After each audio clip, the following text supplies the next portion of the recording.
Mafia Atiq और उसके भाई अशरफ की हत्या हो चुकी है। हत्याकांड के बाद पहली बार प्रतिक्रिया देने के लिए हमारे साथ मौजूद हैं उमेश पाल की पत्नी।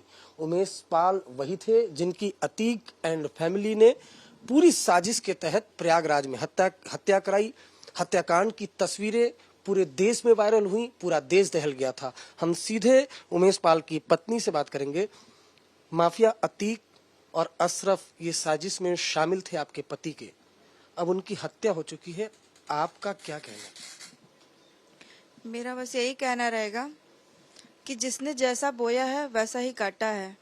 मेरे आदमी यानी निष्पक्ष होकर के राजूपाल हत्याकांड में गवाह थे, मुख्य गवाह थे, जिन्होंने अपनी गवाही के दौरान आज 18 साल हो गए, जिस बीच में इनकी हत्या करा दिया।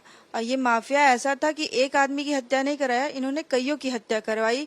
कईयों के जालसाजी में यानी इन्होंने जमीन से संबंधित हो गया, इन्होंने किसी से रंगदारी का हो गया, अपहरण केस हो गया, लड़कियों का दुराचार कराने से हो गया। सारी चीजों से ये जो है अवगत रहे। ये इतना माफिया आदमी था कि इसको सरकार प्रशासन शासन ने जो भी किया है बहुत अच्छा किया है। मैं माननीय मुख्यमंत्री का धन्यवाद तहे दिल से करूंगी कि उन्होंने जो किया वो निष्पक्ष कार्य किया है।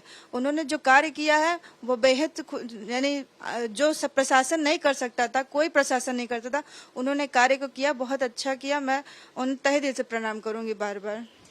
असद एनकाउंटर में मारा जा चुका है, जिसने आपके पति पे गोली चलाई थी। बाप और बेटे को 3 जो शूटर हैं वो मार चुके हैं। वो खबर आप तक आई तो आपके मन में क्या आया?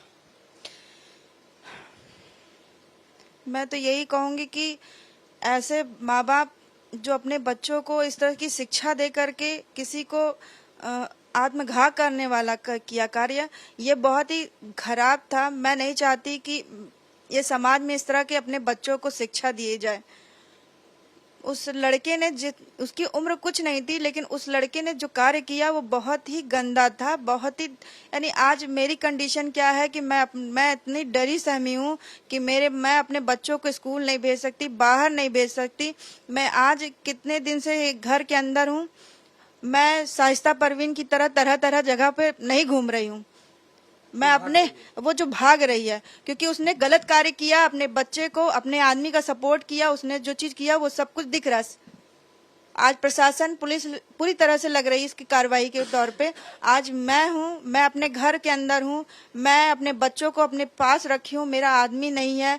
मेरे घर का कैसे संचालन किया जा रहा है ये मुझसे पूछिए आप। ये जो हुआ है, ये अशद मारा गया है, तो ये जो बेटे का करनी यानी बाप की करनी बेटे पे आई है। तो बाप ने जैसा बोया था वैसा बच्चे ने काम किया और वैसा कार्य पाया।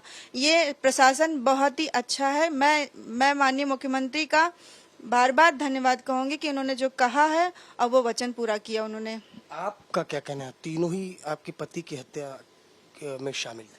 नहीं, मेरा भी यही कहना है कि उन्होंने जो किया कार्य बहुत अच्छा किया। ये मेरे लिए भी अच्छा, मेरे दिल को तसल्ली मिली कि एक तरह से कि हाँ, उन्होंने जो मेरे आदमी को चढ़ करके उन्होंने हत्या करवाया था, ये उसके ऊपर भी जो है इस तरह से प्रशासन ने किया। मैं तो कर नहीं सकती थी, लेकिन प्रशासन ने किया, बहुत अच्छा कार्य किया था। मैं खुश हूं इस चीज के लिए। आप बोल रही थी कि स्कूल बच्चे नहीं जा रहे हैं, क्या उस अतीक और अशरफ की हत्या के बाद क्या सिक्योरिटी बढ़ाई है? डर है क्योंकि अभी शाइस्ता फरार है, गुड्डू मुस्लिम फरार है, साबिर फरार है। जी हाँ, डर तो है ही है। शाइस्ता आज तक अतीक अहमद और अशरफ जो है जेल में थे और जेल में रह करके अपनी बीवी के माध्यम से जो कार्यवाही करवाते थे, रंगदारी, ये सब चीजें, जो चीजें भी वो करवाती थी, तो वो सारी चीजें तो वही करती थी। तो आज कहीं ना कहीं वो माइंडेड है, इसीलिए वो जगह जगह पे छुप रही है, जो प्रशासन नहीं पकड़ पा रही है उसको। और मेरे समझ से तो ये गलत कार्य था। बाकी प्रशासन शासन से कर रही कार्रवाई को उचित कार्रवाई करेगी। मेरा ये सवाल है कि अगर शाइस्ता अभी फरार है, गुड्डू मुस्लिम फरार है, तो और आपने बोला स्कूल में बच्चे स्कूल नहीं जा रहे हैं, तो भय है आपको भी कि रिटेलिएट कर सकते हैं, हमला कर सकता है उनके ऊपर? जी बिल्कुल भय है, बिल्कुल डर है। वो कहीं से भी आतंक कर सकते हैं, हो सकता है इतनी सुरक्षा के बीच में भी कुछ भी हो सकती है। लेकिन मैं प्रशासन के तौर पे यानी प्रशासन मेरे साथ हाथों हाथ लिए हुए हैं, तो मैं समझ रही हूँ कि मैं सुरक्षित हूँ, लेकिन फिर भी कहीं ना कहीं भय है इस चीज का। आप जो ये पूरा हत्याकांड है, क्या इसकी सीबीआई से जांच करवाना चाहती हैं? उमेश पाल जो हत्याकांड हुआ, मैं पुलिस प्रशासन से संतुष्ट हूँ। उन्होंने जो कार्यवाही किया था वो बहुत निष्पक्ष होकर कार्य किया है। मैं सीबीआई से जांच नहीं कराना चाहती, क्योंकि सीबीआई की जांच, मेरे पति राजूपाल हत्याकांड में मुख्य गवाह थे। जो हत्याकांड में गवाह होने के कारण से जो है सीबीआई में ये जांच चली गई थी, तो उन सीबीआई जो है अतीक अहमद से मिल गई थी, जिसकी वजह से मेरे पति को एक किनारे कर दिया गया। और उन्होंने अपहरण केस में भी इसका ये आकर के अपना बयानबाजी किया कि उमेश पाल का कोई रोल नहीं था उसमें, कहीं नहीं कुछ था। तो ये चीज सीबीआई को, इसीलिए मैं जांच नहीं करवाना चाहती। आप सीबीआई जांच नहीं करा? नहीं, मैं पुलिस प्रशासन से ही जांच करवाना चाहती हूँ। जो वो करेंगे, निष्पक्ष होकर जांच होगी। और आज ऐसे शासक यानी शासन में बैठे हैं माननीय बाबा जी जो है, महाराज जी जो है, ये पूरी बागदौड़ अपने हाथ में लिए, वो जो भी कराएंगे प्रशासन के द्वारा ही कराया जाए। मैं सीबीआई की जांच नहीं मांग कर रही हूँ। अच्छा, आपने कहा कि जो सीबीआई के अधिकारी हैं वो उमेश पाल अपहरण केस में उमेश पाल को ही किनारे कर दिए थे और उन्हीं के खिलाफ गवाही देने चले आए थे? जी हाँ, उन्होंने उन्हीं के खिलाफ उनके गवाही देने लगे थे जो कि राजूपाल के हत्या, यानी समझ लीजिए जो कुछ भी कांड हुआ था इनके सामने हुआ था। इन्होंने किस प्रकार से राजू को ले जा करके किस प्रकार से, यानी जिस समय मुठभेड़ हो रही थी वो उस समय पहुंच भी गए थे, और उसमें उन्होंने जो है ले जा करके अपने राजूपाल की बॉडी को ले जा रहे थे। तब तक वो जिंदा भी थे, उनको ले जा रहे थे। किस प्रकार से अतीक अहमद के गुंडे जो है उसको मारने के पीछे लगे थे।